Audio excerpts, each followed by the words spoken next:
For a long time, that was one of the objectives of surgery, to rehabilitate people who did not have bone. And it was very fashionable. Of course, now it's becoming less and less relevant because we learn how to put implants in an angled position. Hôm nay tôi ở đây để nói về cái việc phẫu thuật nâng xoang. Thì phẫu thuật nâng xoang này sẽ được chỉ định khi mà chúng ta thiếu xương. Thì trước đây thì nó là một cái trào lưu để nâng xoang một cái xương, nhưng bây giờ thì cái phẫu thuật càng ngày càng ít, bởi chúng ta biết cách đặt implant nó có không nhiều. Yeah. Not only we learn how to put angle position, but we learn how to put implants in other positions as well, such as the zygomatic bone or the pterygoidal bone. Ví dụ như chúng ta có thể đặt implant tại những vị, không chỉ implant nhôm nữa, mà còn implant ở những vị trí có xương như là phần implant xương gò má. So when you see such cases, you have to understand whether it's useful or not, whether it's convenient or not for you to risk a sinus lift and for the patient. Thì khi mà chúng ta ví dụ nhìn một tình huống bệnh nhân thiếu xương thì chúng ta phải nghĩ xem thì chúng ta có nên nâng xoang cho bệnh nhân này hay không. So this is the kit that I use, of course, the Mesa kit that you learned before. Thì đây là một kit mà tôi sử dụng, đây là một kit Mesa và một bệnh nhân. And this is my patient. Và đây là hình ảnh bệnh nhân của tôi. Yes, this patient was always a pain for our office. But when her husband died, she flourished. I don't know why. And she came to us and she said, okay, I want to feel good again, I want to eat again, please help me. Thì bệnh nhân này là bệnh nhân quen thuộc phòng khám của tôi, thì vẫn hay đến phòng khám nhưng mà không ít khi làm răng, nhưng mà sau khi chồng mất thì bà ấy đến và bảo tôi bây giờ muốn sống cuộc sống hạnh phúc hơn, cho nên tôi muốn làm răng của cô hơn. Her name is Enrica. Đây là situation. Đây tình trạng răng của bà ấy. She comes to us and she said, yeah, I'm tired of not showing up. And this is the situation of the bone. This is the maxillary bone, and this is the sinus, right? Đây hình ảnh phim cận trong của bà ấy, đây hình ảnh cái đáy xoang hàm. There is a little bit of space here to put an implant. Here not so much, very thin, thin. Yeah. And of course, that's dangerous. In order to achieve stability, you need at least 3 millimeters of bone in. Yeah. So đây cái phần xoang hàm này thì phía trước chúng ta có ít xương ở đây, thì thông thường để đạt được ổn định xương khởi im đây chúng ta cần có tối thiểu 3 mm xương. So we decided to operate her, and the first thing that I did was to open a flap. Thì chúng tôi quyết định phẫu thuật, thì ở đây đầu tiên chúng ta sẽ tạo một cái vào. And my father is also a dentist, he's a surgeon. And he said, well, after he saw the picture, he said, Mattia, maybe you did a mistake. Yeah. Thì bố tôi cũng là nha sĩ, bố tôi sau khi nhìn thấy ảnh ca này đã bảo có lẽ con làm cái lỗi rồi, con có lỗi. He said, you should have cut much more closer to the canine, not so distant. Có lẽ con nên phải cắt về cái gần nhiều hơn, chứ không cắt này thì ít quá. And why was I a little bit far? Because I was afraid. I was afraid because I knew that this canine was not very well conditioned. I was afraid that I was gonna have a recession if I was too close to this tooth. Đấy, bởi vì tôi sợ, lúc đấy tôi đã sợ, bởi vì cái răng nanh lúc đấy nó không tốt lắm, tôi sợ cắt vào răng nanh thì sẽ bị tụt lợi. Yeah, but here you go. This is the opening of the flap. Nên cảnh tôi lật vào. Vision is very important. So when you do a surgery of this kind, always have a surgical tip. Okay. Thì cái phẫu trường tầm nhìn phẫu trường rất quan trọng, nên lúc nào chúng ta phải có một cái ống hút. It really makes a difference. để mà hút sạch cái phần máu bên trên. Yeah. This is the opening of the clamp, yeah? Cái ngành lật vào. And you can see that we use our obtragate. Như các bạn thấy tôi dùng cái bánh obtragate. Opening of the clamp. Rồi lật vào ra. And exposing the cortical bone. Yeah? Và bộc lộ cái phần xương vỏ. Yeah. See, yeah, my father said, yeah, you should be much more closer because not only that will enhance your vision, but also from the prosthetic level, it's going to be better to put the implant closer to the tooth. Thì tôi nên lập một cái vạt gần phía răng nanh hơn, bởi vì nó không chỉ tốt cho phẫu trường nó rộng hơn mà còn nó cho phép mình cắm nhìn lên sát với chân răng hơn.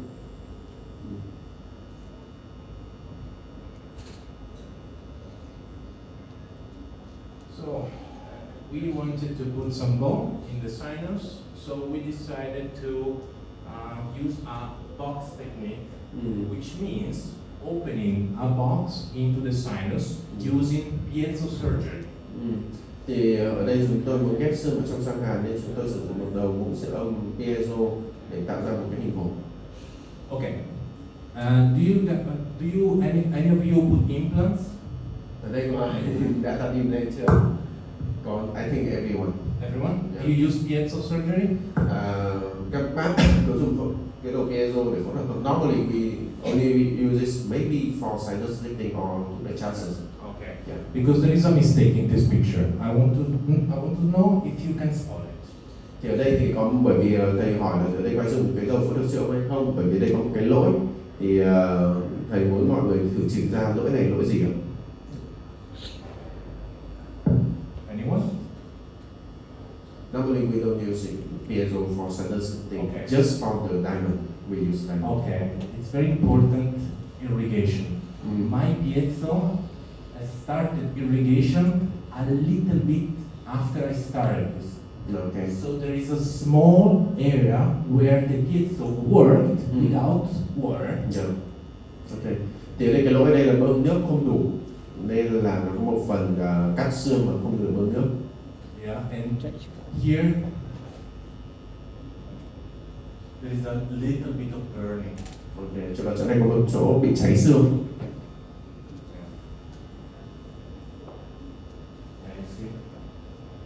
Right here, where I started, you see there's no water. After, here water. Yeah.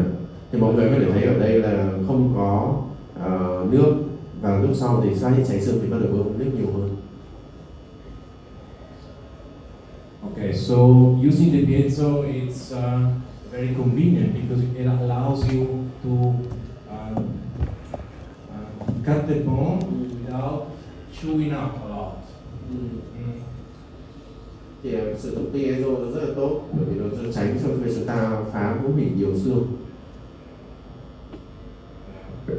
So you slowly build a pattern, and then you have to open up. So that's my box.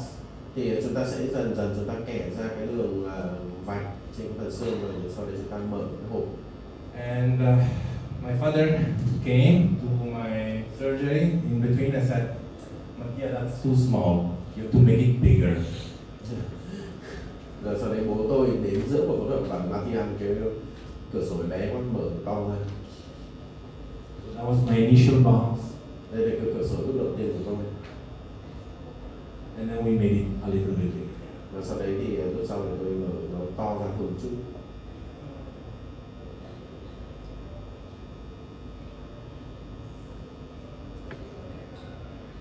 And then you slowly open it up, very, very, very, very slowly. Very, very delicate. Và sau đấy chúng ta mở cửa sổ xương, chúng tôi bóc tách cái phần niêm mạc xoang dần từ chậm. And you start putting the bone and filling it up, very, very, very slowly. Lifting the membrane very slowly. Sau đấy thì vén cái màng xoang lên và sau đấy thì ghép xương nhồi vào rất là chậm.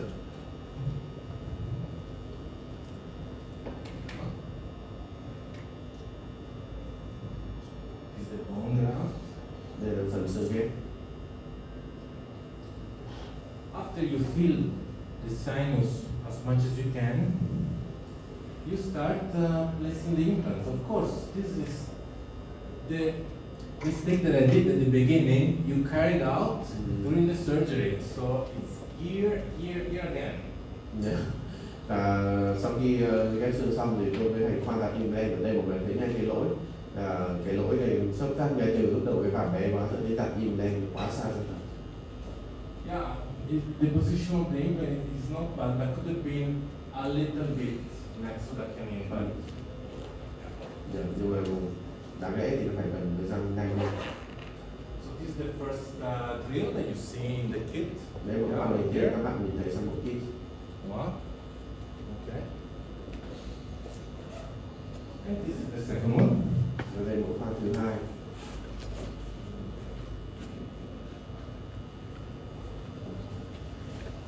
Okay. One implant, two implant. Đặt hai implant. This is the placement of the implant. You see, I use the manual screwdriver because this is a very delicate situation, very delicate. Ở đây các bạn thấy nhìn thấy tôi đặt cái implant bằng ngón tay, ở đây thì muốn đặt implant thì tương đối nhạy cảm. However, it's very important that you know that when taking out the implant, the manual screwdriver will only hold it. It's not for picking it up. Yeah. It's very important. Only the mounter will be picking up the implant, not the screwdriver. Yeah. Thì ở đây có một cái mà ta biết là cái vặn bằng tay ấy, thì nó không có cái tức là nó không có cái lẫy để ôm chặt với cả cái implant ấy. Khi chúng ta mở hộp lấy implant ấy, thì lấy bằng cái vặn bằng tay chúng ta biết rằng nó sẽ không khít như cái vặn bằng máy. Cái vặn bằng máy nó có một cái lẫy mà cao su ôm tốt hơn. Yeah, but you can use a screwdriver. Just be very careful in balancing because it will not hold it, of course. Đấy, nên chúng ta sẽ cẩn thận hơn lúc mà chúng ta lấy implant, tránh để nó bị rơi.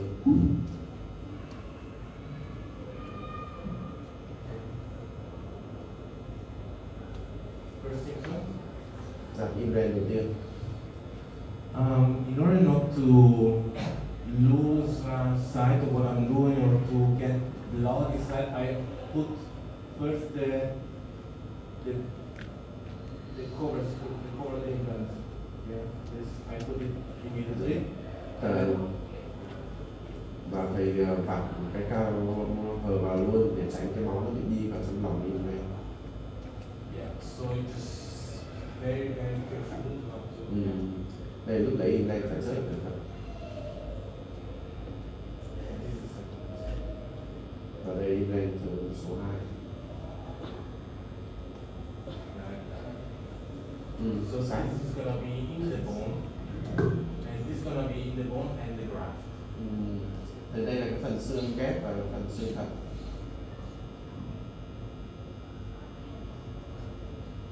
And then, of course, I wanted to put a membrane to cover up everything. Và sau đó ta đặt màng để che phủ tất cả những phần khác.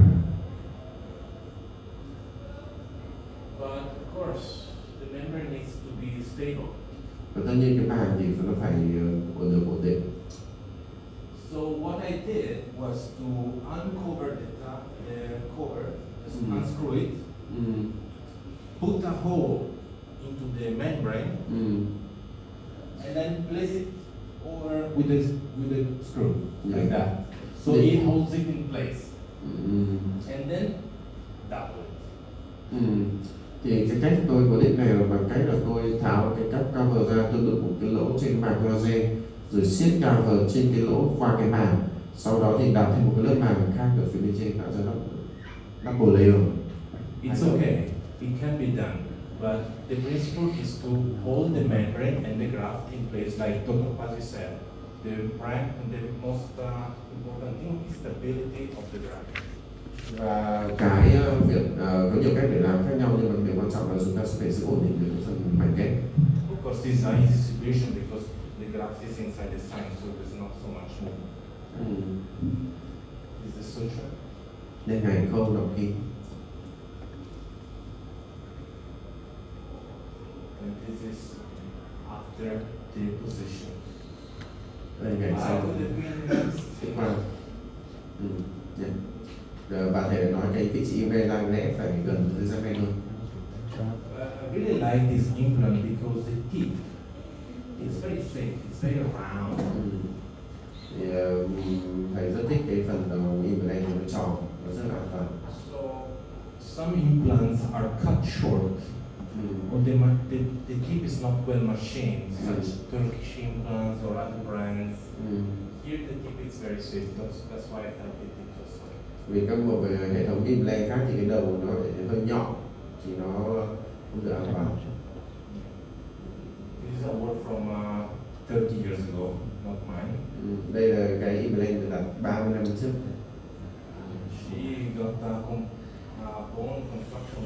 Look at how the bone lost over the years. Thì bệnh nhân này được ghép xương rồi, nhưng mà sau đấy thì xương cũng bị tiêu đi rất nhiều.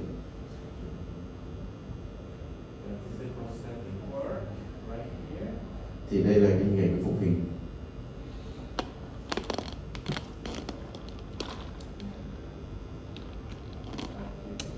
Đây, hình ảnh phục hình này. And this 1-year follow-up, we consider this a success. Here, not so much. We lost a little bit. Thì chúng ta nhìn thấy cái phần phía bên xương bên trên thì được, nhưng phía ở phần cổ implant nó bị tiêu. You see the mistake that I made at the beginning. It's carried over and over and over and over. Ở đây thì các bác có thể lấy cái lỗi của tôi để nó cứ nói chung cứ tập vào bắp mình liên tục. Thank you very much for listening. Tất cả mọi người là suy lắng nghe.